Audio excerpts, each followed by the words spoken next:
Salut les gars, c'est Damien Scaffinou. Aujourd'hui on se retrouve dans une toute nouvelle vidéo et je vais vous montrer plusieurs manières de stabiliser une image.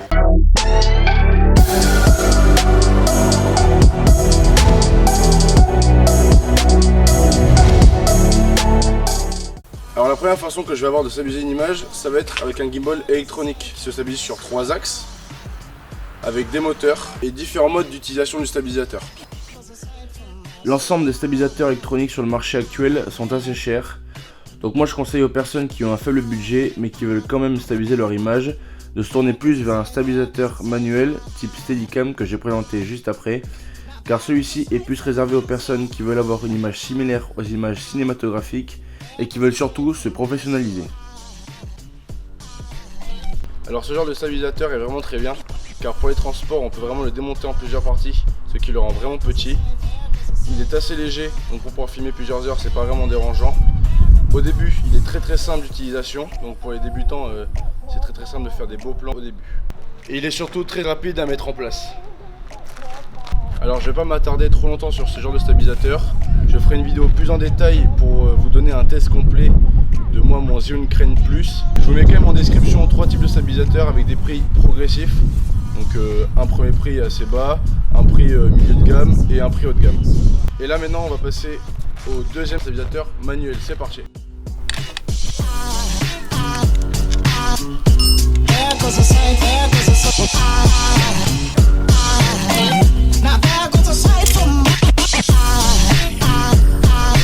Alors là je vais passer à la deuxième façon de stabiliser une image qui va être un stabilisateur manuel. Moi j'utilise un PhotoWell HD 2000, c'est un stabilisateur qui est très accessible et qui vous donnera des rendus vraiment très professionnels. Alors contrairement à un stabilisateur électronique, c'est un stabilisateur qui est beaucoup plus lourd et beaucoup plus difficile à mettre en place. Pareil pour ce qui est du rangement, ce stabilisateur même s'il est démontable reste quand même imposant et pas très pratique quand on veut partir en voyage. Donc ce stabilisateur manuel peut prendre bien plus de poids, prendre des gros réflexes avec des écrans externes par exemple, qu'un petit stabilisateur électronique qui a pu servir pour des hybrides. Le prix d'un stabilisateur peut varier selon, donc pour un stabilisateur manuel, pour le matériau ainsi que pour le poids qu'il peut supporter. Alors un stabilisateur manuel marche sous forme de balancier, donc vous avez le poids du boîtier en haut, nous on met les poids en bas pour compenser donc, le poids du boîtier avec une poignée qui tient le tout et qui fait de roulement, ce qui fait que ça stabilise parfaitement notre image. Pareil que pour un stabilisateur manuel, le stabilisateur électronique, son prix varie selon le matériau avec lequel il a été conçu, le poids qu'il peut supporter en termes de caméra, ainsi que les fonctions et les modes qu'il peut contenir.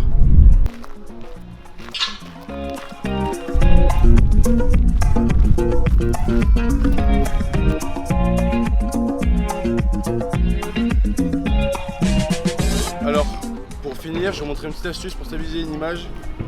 Vous avez juste à prendre un trépied, vous avez juste à le retourner, à le prendre ou par les branches ou par le corps.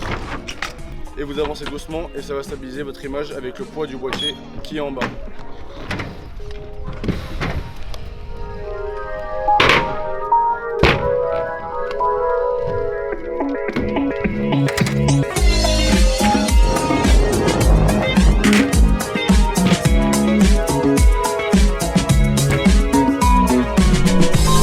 Merci à tous d'avoir regardé cette vidéo, n'hésite pas à liker, partager et commenter.